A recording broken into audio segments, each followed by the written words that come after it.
Hi, this is Dr. Maggie Perry with Tell Me What You're Proud Of.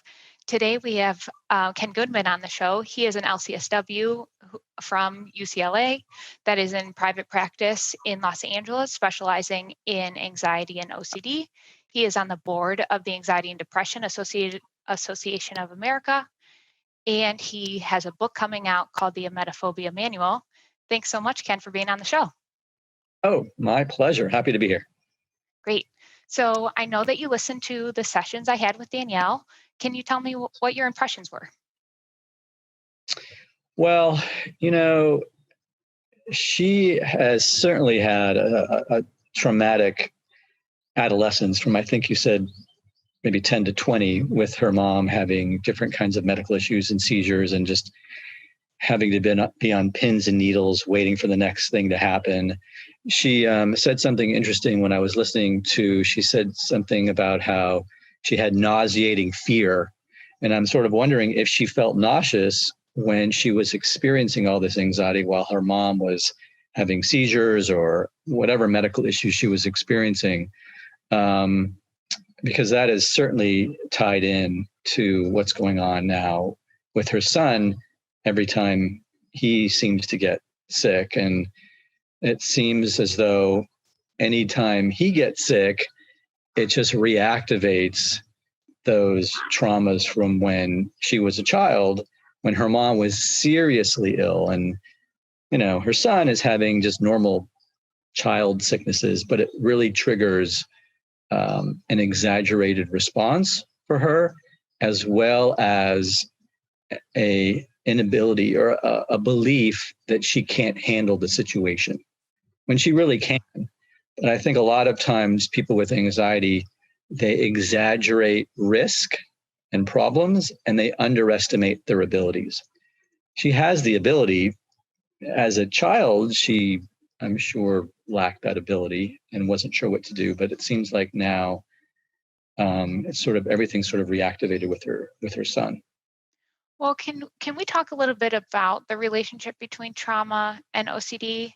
Because she was saying in her history that she tried some different modalities of therapy that were more targeting the trauma of living with a parent with a chronic medical illness, and they didn't seem to be as effective.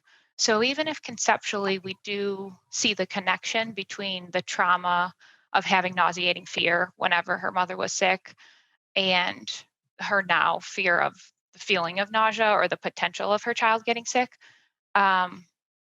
how does that inform treatment if we conceptualize that as OCD? Yeah, so it depends on how she experiences it currently. I don't know if she has intrusive memories of the past or not, or if she really doesn't think much about it. It's just more of a subconscious experience for her. I'll ask. But going forward,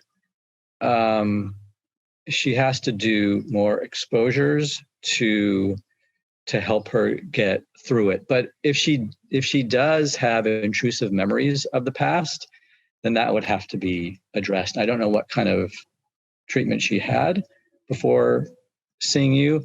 Sometimes what I'll have my patients do who've had trauma in the past that's really manifesting itself in the present is I will have them write their trauma story down in the present in as much detail as they can and read it out loud many, many times, just over and over and over. And then I will have them interrupt you. Go ahead. Why does it help to say it in the present?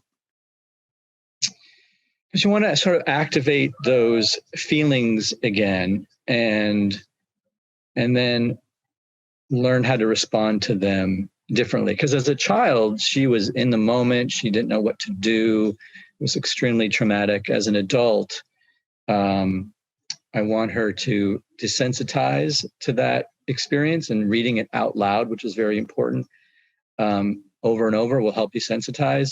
And then what I have patients do is I have them change the story. So the story kind of starts off the same, maybe with her mom having a seizure, and then she writes about her adult self entering the scene. And now it is a story made up, of course, between her child self and her adult self and her mom, with her adult self providing support, encouragement, reassurance, anything she wants to include in that story. And oftentimes, just writing that story, that new ending, can be very therapeutic. And then reading that out loud several times. That's great. Thank you for that suggestion. It sounds therapeutic.